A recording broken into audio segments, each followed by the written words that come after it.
Okay, class, today we're going to look at proportion.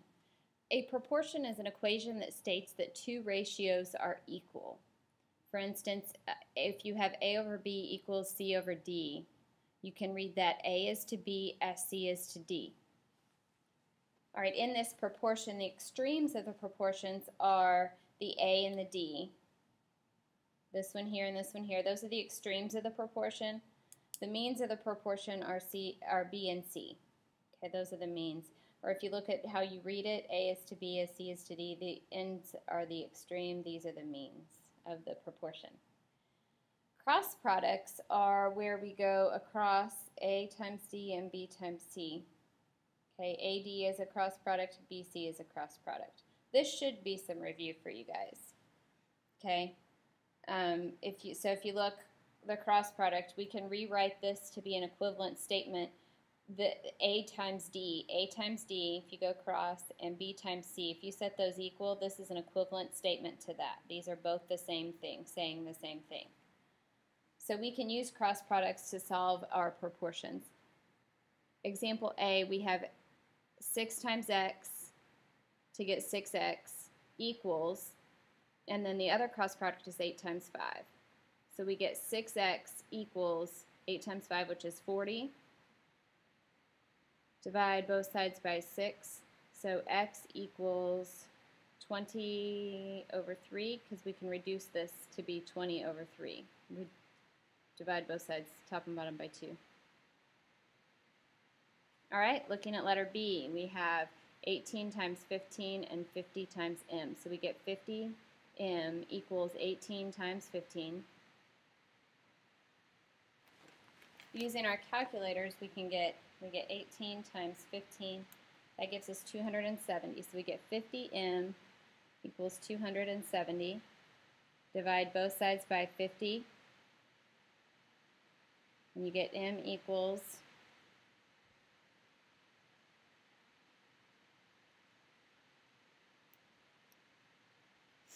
this one will reduce. We can get 25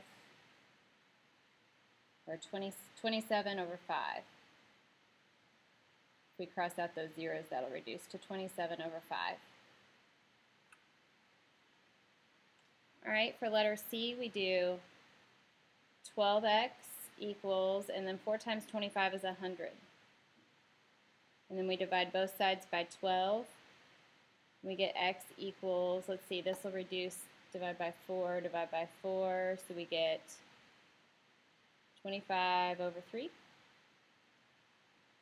Notice I'm leaving these as fractions, just leave a reduced fraction.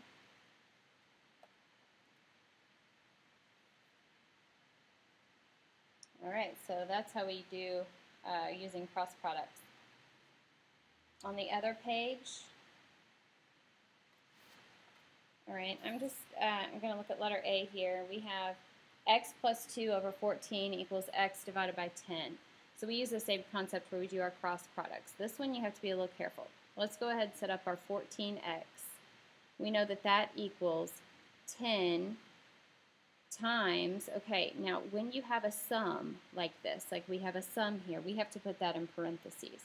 So we're going to multiply that by x plus 2. So then we get 14x equals 10 times x gives you 10x.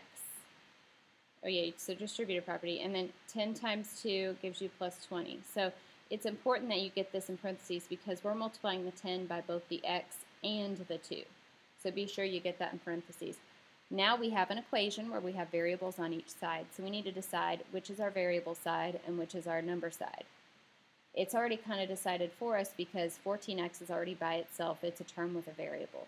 So we're going to get this other 10x over here to join the 14x. And to do that, it's a positive 10x on the right. So when we subtract, what we do is we subtract 10x from both sides. So you get 4x equals 20. So we bring down our 20. Divide each side by 4. And you get x equals 5.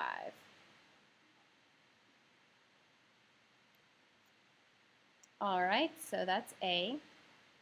Let's try it again with letter B. With letter B, we're going to, again, do our cross products. But notice we have a sum and a difference on both of our cross products. So we're going to have to end up doing the distributive property twice. right, so we have 7 and we multiply that by y minus 15. That equals 35 times y plus 4. And then we can do the distributive property on both sides. So we get 7y minus 15 times 7. Okay, we get 105 equals 35 times y plus, and then 35 times 4. We get 140. All right, so now we have an equation with a variable on both sides. We have to decide, are we going to take the 35y and move it over here with the 7y? Or are we going to take the 7y and move it over here with the 35y? I'm going to go ahead and take the 7y. It's a positive 7y. I'm going to subtract 7y and bring it to the other side of that equation. So then we bring down, and don't forget, you have to bring down this negative sign also. We're going to bring down negative 105 equals 35 minus 7. Okay, we get 22. So we get 22y plus 140, so I'm bringing down my 140. All right, now that we have the 7y, we moved it over here, we're going to now move the 140 over to the other side. So we're going to subtract 140 from both sides. Okay, that cancels. Now notice here we have two negatives. We're adding two negatives. Same sign, add and keep. So we add these two numbers, so we get 245, but it's negative because we keep that negative sign, equals 22y. And then we divide both sides by 22. All right, so we get